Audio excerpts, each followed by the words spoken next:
Hello friends, स्वागत है आपका हमारे चैनल सफलता का अड्डा पर। और आज 14 नवंबर 2020। आइए देखते हैं आज की करंट अफेयर्स का हमारा पहला क्वेश्चन क्या है। तो आज का हमारा पहला क्वेश्चन है, जल संरक्षण सूची में देश में शीर्ष स्थान पर किस जिले ने प्राप्त किया है। यानी कि शीर्ष स्थान किस जिले ने प्राप्त किया है जल संरक्षण सूची में। तो ये ऑल इंडिया की यहाँ पर बात हो रही है, पूरे देश के अंदर शीर्ष स्थान प्राप्त किया है ये जिला कौन सा है। तो कडप्पा जिले ने, कडप्पा जनपद ने जल संरक्षण सूची के अंदर शीर्ष स्थान पूरे देश के अंदर प्राप्त किया है। अब ये कडप्पा जो जनपद है, कडप्पा जिला है, ये कहाँ पर है। कडप्पा की अगर आपसे बात करें तो ये आंध्र प्रदेश में स्थित है। कहाँ पर? आंध्र प्रदेश राज्य के अंदर स्थित है कडप्पा। कहाँ पर है? आंध्र प्रदेश के अंदर है। और आंध्र प्रदेश हमारे देश का एक ऐसा राज्य है जिसकी 3 राजधानियां हैं। कितनी? 3 राजधानियों वाला प्रदेश है आंध्र प्रदेश। कौन कौन सी राजधानियां हैं इसकी? 3 राजधानियां हैं। पहले राजधानियों के बारे में जानते हैं, लेकिन फिर उसके बारे में जानेंगे किसकी 3 राजधानियां किस प्रकार से बनी और किसने मंजूरी दी। एक राजधानी है अमरावती। क्या? अमरावती। दूसरी है की राजधानी कुर्नूल, एक है विशाखापट्टनम। अब 3 राजधानियां कैसे हैं? अमरावती के अंदर तो यहाँ की विधानसभा है, और कुर्नूल को कहा जाता है यहाँ की न्यायिक राजधानी। कौन सी राजधानी? इसे आप जुडिशियल कैपिटल भी कह सकते हैं, क्योंकि यहाँ पर इसका हाई कोर्ट है। जैसे कि उत्तराखंड का नैनीताल में और हरियाणा पंजाब का चंडीगढ़ में है। अगर बात विशाखापट्टनम की करें तो यहाँ पर कार्यपालिका यानी कार्यपालिका का संचालन जो होता है विशाखापट्टनम से, हाईकोर्ट कुर्नूल में, और अमरावती जो है ये विधानसभा यहाँ से संचालित होती है। यानी कि जो सदन है, सदन की जो कार्यवाही होती है, जहाँ पर विधायक बैठते हैं, जहाँ पर मुख्यमंत्री, जहाँ पर सदन जो होता है, जहाँ पर आप डिबेट देखते हैं, तो विधानसभा यहाँ पर है अमरावती के अंदर। लेकिन ये सारी प्रक्रिया किस प्रकार से हुई आपको बता दें। 2 जून 2014 को, कब? 2 जून 2014 को भारत के अंदर एक नया राज्य बनाया जाता है जिसका नाम है तेलंगाना। क्या? तेलंगाना एक नया राज्य बनाया जाता है। उस समय देश के अंदर यूपीए की सरकार थी, जैसे कि अब वर्तमान में एनडीए की सरकार है। तो उस समय यूपी की सरकार थी, उन्होंने एक नया राज्य बनाया था। उस समय का यह भारत का 29वां राज्य था। कौन सा? 29वां। 29वां राज्य था तेलंगाना। तो इसका गठन होता है। अब तेलंगाना को जो विभाजित किया जाता है वो आंध्र प्रदेश में से किया जाता है। तब तक के आंध्र प्रदेश की राजधानी थी हैदराबाद। क्या? हैदराबाद यहाँ की राजधानी थी आंध्र प्रदेश की। ये बात भी आप याद रखें। अब जो हिस्सा इन्होंने आंध्र प्रदेश में से काटा, जिसको विभाजित किया, जिसे यानी कि जिसमें से अब इन्होंने बनाया नया एक तेलंगाना, उस तेलंगाना के अंदर चला गया हैदराबाद। यानी कि जो हैदराबाद जो सिटी आया, जो हैदराबाद जो शहर आया, वो तेलंगाना के अंदर आ गया। अब जाहिर सी बात थी, तेलंगाना तो अलग राज्य बन गया था, तेलंगाना की राजधानी तो यही हैदराबाद ही रहनी थी। तो हैदराबाद तो राजधानी रह गई तेलंगाना की। अब एक नया सवाल था, जो आंध्र प्रदेश अलग हुआ था, यानी कि नया राज्य तो काट करिया बनाया गया था, लेकिन राजधानी इसकी जो अपनी हैदराबाद थी वो इसके पास नहीं रही थी। वो राजधानी हो गई थी तेलंगाना की, क्योंकि ये क्षेत्र हैदराबाद का तेलंगाना के अंदर आ गया था। अब सवाल था कि आंध्र प्रदेश की राजधानी क्या बने। उसके बाद राजधानी यहाँ की बना दी गई अमरावती, और यहाँ का विवाद चलता रहा, और लोगों की मांग थी कि यहाँ अलग अलग राजधानियाँ बनाई जाएं।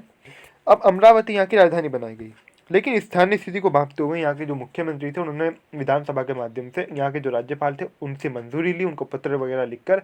और यहाँ के जब राज्यपाल ने मंजूरी दे दी, उसके बाद में यहाँ की राज्य सरकार ने ये घोषणा की, अब राज्य की 3 राजधानी होगी। वैसे अगर आपको विकल्प में तीनों विकल्प ना मिल सके, या फिर 3 राजधानियाँ ना लिखी हुई मिल सके, तो आपको 100% मिलेगा अमरावती। हैदराबाद या अमरावती।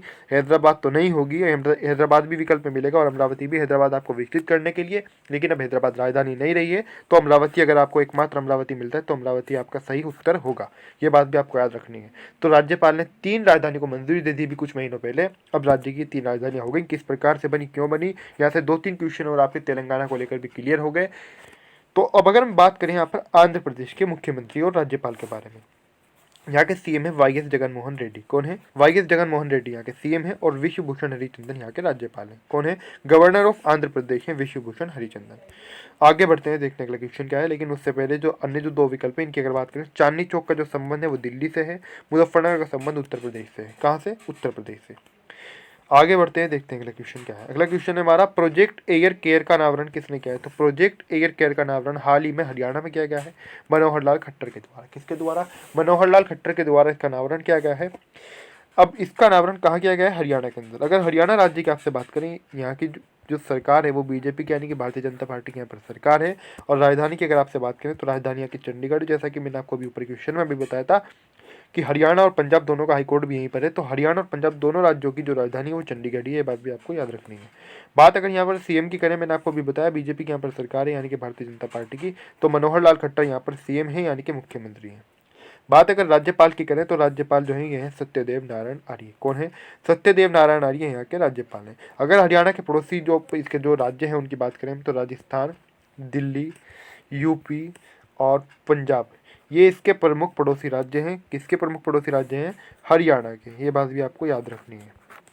आगे बढ़ते हैं, देखते हैं अगला क्वेश्चन क्या है। अगला क्वेश्चन है हमारा, अगले क्वेश्चन पर आ जाने से पहले जो विकल्प है इनको पर भी एक बार चर्चा कर लेते हैं, क्योंकि कुछ स्टूडेंट कहते हैं कि विकल्पों पर भी चर्चा नहीं की, और जो इसके अंदर इंपॉर्टेंट होता है, जो कि आवश्यक होता है, मैं उस पर चर्चा खुद भी कर देता हूँ। तो अरविंद केजरीवाल की बात करें, ये दिल्ली के सीएम हैं। कहाँ के सीएम है? दिल्ली के सीएम है यानी कि चीफ मिनिस्टर हैं, और दिल्ली की राजधानी तो न्यू दिल्ली है, और अनिल बैजल यहाँ के उपराज्यपाल हैं यानी कि लेफ्टिनेंट गवर्नर है, और जो कि दिल्ली एक केंद्र शासित प्रदेश भी है, और इसीलिए यहाँ पर उपराज्यपाल की नियुक्ति होती है। किसकी? उपराज्यपाल। और जो राज्य होता है वहाँ पर किसकी नियुक्ति होती है? वहाँ पर होती है राज्यपाल की, इसलिए, लेकिन ये केंद्र शासित प्रदेश है दिल्ली, तो यहाँ पर उपराज्यपाल की नियुक्ति होती है। अशोक गहलोत की अगर आपसे बात करें तो ये अशोक गहलोत जो हैं ये जयपुर से यानी कि राजस्थान से हैं। जयपुर यहाँ की राजधानी है राजस्थान की, ये बात भी आपको याद रखनी है। और इसके अगर हम पड़ोसी राज्यों की बात करें तो इसके जो पड़ोसी राज्य हैं, किसके पड़ोसी राज्य यानी कि इसकी राजस्थान की बात हो रही है जयपुर की, तो एमपी, मध्य प्रदेश और कुछ हिस्सा यूपी से भी इसका मिलता है, और यूपी के अलावा हरियाणा हो गया, ये इसके प्रमुख पड़ोसी राज्य है, और गुजरात। अच्छा, बात अगर यहाँ पर करें हम अशोक गहलोत की, तो ये कांग्रेस से हैं, और ये अरविंद केजरीवाल आम आदमी पार्टी से हैं। आगे बढ़ते हैं, देखते हैं अगला क्वेश्चन क्या है। अगला क्वेश्चन है हमारा, वर्ष 2021 के लिए मूडीज ने भारत की जीडीपी वृद्धि का अनुमान संशोधित करके कितना कर दिया है? मूडीज जो रेटिंग जारी करती है अर्थव्यवस्था की, इसने 2021 के लिए अनुमान को, जो इसका पहले जो इसने अनुमान जारी किया था उसका संशोधन क्या है, तो इसने जो संशोधित किया है वो कर दिया है 8.6%। कितना? 8.6% जीडीपी वृद्धि का अनुमान। अगला क्वेश्चन है हमारा, किसके अग्रणी विश्वविद्यालय ने संयुक्त रूप से आईआईटी गुवाहाटी के साथ एक जल केंद्र की शुरुआत की है? यानी कि किस देश का वो अग्रणी विश्वविद्यालय जिसने संयुक्त रूप से आईआईटी गुवाहाटी के साथ मिलकर एक जल केंद्र की शुरुआत की है? तो ये जो विश्वविद्यालय है ये है ऑस्ट्रेलिया का। किसका? ऑस्ट्रेलिया का। ये यूनिवर्सिटी ऑस्ट्रेलिया की, ये ऑस्ट्रेलिया का विश्वविद्यालय है। अगर आपसे ऑस्ट्रेलिया की बात करें तो यहाँ की जो राजधानी है, कैपिटल ऑफ ऑस्ट्रेलिया, वो है कैनबरा, और यहाँ के जो प्रधानमंत्री हैं वो हैं स्कॉट मॉरिसन। ये बात आपको याद रखनी है ऑस्ट्रेलिया के। ऑस्ट्रेलिया की अगर करेंसी की बात करें तो वो करेंसी है यहाँ की ऑस्ट्रेलियाई डॉलर। अच्छा, यहाँ पर बात हो रही है आईआईटी गुवाहाटी की। किसकी बात हो रही है? आईआईटी यहाँ पर गुवाहाटी की बात हो रही है। तो गुवाहाटी प्रमुख शहर है असम का, और असम की अगर आपसे बात करें तो असम राज्य की राजधानी है दिसपुर। क्या है? कैपिटल ऑफ असम दिसपुर है। यहाँ के मुख्यमंत्री सर्बानंद सोनोवाल हैं, और राज्यपाल हैं यहाँ के जगदीश मुखी। कहाँ के जगदीश मुखी राज्यपाल हैं? तो जगदीश मुखी राज्यपाल हैं असम के, सर्बानंद सोनोवाल यहाँ के मुख्यमंत्री हैं। अगला क्वेश्चन है हमारा, कोविड-19 टीके पर शोध के लिए जैव प्रौद्योगिकी विभाग को 900 करोड़ रुपए का अनुदान देने की घोषणा किसने की? कितने रुपए के? तो 900 करोड़ रुपए के अनुदान देने की घोषणा की है। कौन से विभाग को? जैव प्रौद्योगिकी विभाग को। क्यों दी?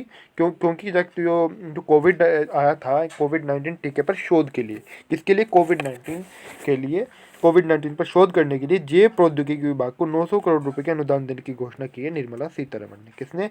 निर्मला सीतारमण ने की है। और निर्मला सीतारमण कौन है? यह है वित्त मंत्री। कौन है? वित्त मंत्री है निर्मला सीतारमण। आगे बढ़ते हैं, देखते हैं अगला क्वेश्चन क्या है। अगला क्वेश्चन है हमारा, केंद्र सरकार ने पूर्वोत्तर और हिमालयी राज्यों से फलों और सब्जियों के हवाई परिवहन के लिए कितना अनुदान प्रदान करने की घोषणा की है? यानी कि जो हमारे पूर्वोत्तर राज्य हैं और जो हिमालयी क्षेत्र के जो राज्य हैं, इनसे जो फल और सब्जियां आती हैं उनके हवाई परिवहन के लिए, यानी कि यहाँ पर बात हो रही, गौर करें, सड़क परिवहन की बात नहीं हो रही, रेल परिवहन की बात नहीं हो रही, हवाई परिवहन की बात हो रही। किस कौन से परिवहन की? हवाई मार्ग के आने के माध्यम से आएंगे, हवाई परिवहन की बात हो रही। तो कितना अनुदान प्रदान करने की घोषणा की गई? तो 50% अनुदान प्रदान करने की घोषणा की गई है केंद्र सरकार की ओर से। किसकी ओर से? सेंट्रल गवर्नमेंट की ओर से। अगला क्वेश्चन है हमारा, किस देश ने सेवानिवृत्त सैन्य कर्मियों को सहायता प्रदान करने के लिए एक नया कानून अपनाया है? यानी कि जो रिटायर्ड सैन्य कर्मी हैं, जो आर्मी में से रिटायर्ड हो जाते हैं, जो स्थानीय वहाँ की सेना है उसमें जो रिटायर्ड हो जाते हैं, उनको सहायता, उनकी हेल्प करने के लिए एक नया कानून अपनाया है चीन ने, यानी कि चाइना ने। अगर बात चीन की करें तो यहाँ की जो राजधानी है वो है बीजिंग, करेंसी यहाँ की रेनमिनबी है, और राष्ट्रपति यहाँ के शी जिनपिंग है। कौन है? शी जिनपिंग यहाँ के राष्ट्रपति हैं। कहाँ के राष्ट्रपति हैं? शी जिनपिंग चीन के। अगर अन्य विकल्पों की बात करें, पाकिस्तान, चीन और नेपाली तीनों तो हमारे पड़ोसी देश हैं ही, ये बात आपको तो पता ही है। पाकिस्तान की बात करें तो यहाँ की जो राजधानी है, जो कैपिटल है, वह है इस्लामाबाद। क्या है? इस्लामाबाद यहाँ की राजधानी है। और यहाँ के जो पीएम हैं वह हैं इमरान खान। इमरान खान से एक बात और आपको याद रखनी है, एक अंतर्राष्ट्रीय क्रिकेटर भी रह चुके हैं। अगर बात प्रेसिडेंट ऑफ पाकिस्तान की करें, यानी कि यहाँ के हम बात करें आपसे, जो यहाँ के राष्ट्रपति रहे हैं, यानी कि जो यहाँ के जो राष्ट्रपति हैं, तो राष्ट्रपति की हम यहाँ पर बात कर रहे हैं। राष्ट्रपति हैं यहाँ के आरिफ अलवी। कौन है? आरिफ अलवी प्रेसिडेंट ऑफ पाकिस्तान है। पाकिस्तान हमारा पड़ोसी देश है, बात आपको याद रखनी है। अगर पाकिस्तान से कौन कौन से राज्य सीमा बनाते हैं, क्वेश्चन परीक्षा के अंदर आ जाए तो प्रमुख राज्य आप जल्दी से अगर चाहें तो नोट कर सकते हैं। अगर आप नोट करना चाहें, एक तो हो गया जम्मू कश्मीर। क्या? जम्मू कश्मीर हो गया एक तो, और उसके नीचे अगर हम सीमा बनाते चलें, क्योंकि पंजाब, और पंजाब के नीचे अगर आए राजस्थान, राजस्थान के नीचे गुजरात आ जाता है। गुजरात का कोई हिस्सा नहीं मिलता, लेकिन जो क्षेत्र बनता है ये यहाँ पर पाकिस्तान इधर पड़ जाता है। अच्छा, यहाँ पर एक और विकल्प की हम बात करें नेपाल की। नेपाल भी हमारा पड़ोसी देश है। यहाँ की अगर हम बात करें, यहाँ की कैपिटल की, यानी कि यहाँ की राजधानी के बारे में, तो काठमांडू यहाँ की राजधानी। और नेपाल हम पैदल भी चले जाते हैं और रिक्शे भी जाते हैं, यहाँ पर बाइक भी जाती है। ये बात जो उत्तराखंड, उत्तर प्रदेश से आने वाले होंगे उनको अच्छी तरीके से पता होगा। जो बिहार से आने वाले होंगे, उत्तराखंड वालों को भी अगर ना पता हो तो खासकर जो बिहार के जो डिस्ट्रिक्ट हैं और जो उत्तर प्रदेश के, जैसे कि हम बात करें अगर महाराजगंज, बहराइच, इनको ज़रूर पता होगा, क्योंकि इनसे आवाजाही यहाँ पर होती रहती है। एक दूसरे की सीमाओं पर यहाँ पर भले ही यहाँ पर सैनिक और पुलिस तैनात रहती हैं, ऐसी बात नहीं, लेकिन आना जाना यहाँ पर, उधर नेपाल के लोग भारत आते रहते हैं। ऐसा भी है जो लोग प्रतिदिन इधर मजदूरी करने आते हैं, कुछ लोग ऐसे हैं कि प्रतिदिन उधर मजदूरी करने जाते हैं। तो यहाँ का जो आज का हमारा जो क्वेश्चन नंबर 7 है, इसके तीनों विकल्पों के बारे में बात हो गई। अब आगे बढ़ते हैं, देखते हैं अगला क्वेश्चन क्या है। अगला क्वेश्चन है हमारा, किसने 5वीं स्कॉर्पियन पनडुब्बी वागीर लॉन्च की है? तो वागीर लॉन्च की है 5वीं स्कॉर्पियन पनडुब्बी। ये जो लॉन्च की है, ये की है भारतीय नौसेना ने। किसने लॉन्च की है? भारतीय नौसेना ने लॉन्च की है। वागीर इसका नाम है। आगे बढ़ते हैं, देखते हैं अगला क्वेश्चन क्या है। लेकिन पाकिस्तान के बाद में अभी हमने चर्चा कर का है। श्रीलंका की बात करें तो यहाँ की 2 राजधानी है, आप चाहें तो नोट कर सकते हैं। एक है श्री जयवर्धनापुरा कोटे। क्या? श्री जयवर्धनापुरा कोटे। और एक दूसरी राजधानी यहाँ की कोलंबो। तो 2 राजधानियाँ हैं श्रीलंका की, और हमारे दक्षिण में पड़ता है, यानी कि बिल्कुल नीचे पड़ता है श्रीलंका। अगला क्वेश्चन है हमारा, किस राज्य में मुख्यमंत्री द्वारा 15 जिलों में 23 नई तहसीलों का उद्घाटन किया गया है? यानी कि 15 जनपद में 23 नई तहसील बनाई गई हैं। हाल ही में इनका उद्घाटन किया गया है राज्य के सीएम के द्वारा। यानी कि छत्तीसगढ़ राज्य के अंदर 15 डिस्ट्रिक्ट्स में 23 नई तहसील बनाई गई हैं। कितनी तहसील? 23 नई तहसील बनाई गई हैं छत्तीसगढ़ के अंदर। अगर बात छत्तीसगढ़ की करें तो राजधानी यहाँ की रायपुर है। क्या है? रायपुर राजधानी है। भूपेश बघेल यहाँ के मुख्यमंत्री हैं। अगर बात राज्यपाल की करें तो राज्यपाल है यहाँ के अनुसुईया उइके। कौन है? अनुसुईया उइके राज्यपाल हैं छत्तीसगढ़ के। अगला क्वेश्चन है हमारा, किस राज्य सरकार ने वर्ल्ड फिश के साथ समझौता किया है? तो वर्ल्ड फिश के साथ समझौता किया है ओडिशा ने। किसने? ओडिशा सरकार ने हाल ही में वर्ल्ड फिश के साथ एक ज्ञापन समझौते पर हस्ताक्षर किए हैं। अगर बात ओडिशा की करें तो राजधानी यहाँ की भुवनेश्वर है, और यहाँ के जो मुख्यमंत्री हैं वो है नवीन पटनायक। राज्यपाल की अगर बात करें तो वो हैं गणेशी लाल। कौन है? गणेशी लाल यहाँ के गवर्नर हैं। नवीन पटनायक मुख्यमंत्री हैं, सीएम हैं, यानी कि कैपिटल यहाँ की भुवनेश्वर है ओडिशा की। आज की जो हमारी करंट अफेयर्स यहाँ पे समाप्त होती है। और अगर आपको वीडियो अच्छा लगे तो वीडियो को लाइक करें, वीडियो को शेयर करें, और कमेंट करके जरूर बताएं कि आपको वीडियो कैसा लगा है। वीडियो को लाइक करें, वीडियो को शेयर करें। अभी तक आपने हमारे चैनल सफलता का अड्डा सब्सक्राइब नहीं किया तो प्लीज़ जरूर सब्सक्राइब कर दें। जब आप सब्सक्राइब कर रहे हो तो बेल आइकन को प्रेस करना ना भूलें, यानी कि पूरी तरीके से सब्सक्राइब करें। कंप्लीट सब्सक्राइब करने से आपको क्या फ़ायदा होता है? जो भी हमारी नई वीडियो आती है, जो भी क्लास आती है, उसका सबसे पहले नोटिफिकेशन, उसकी सूचना आप तक पहुँच जाता है। तो इसलिए सब्सक्राइब ज़रूर करें, और वीडियो को कमेंट करके ज़रूर बताएँ, और वीडियो को लाइक और शेयर करना तो बिल्कुल भी ना भूलें।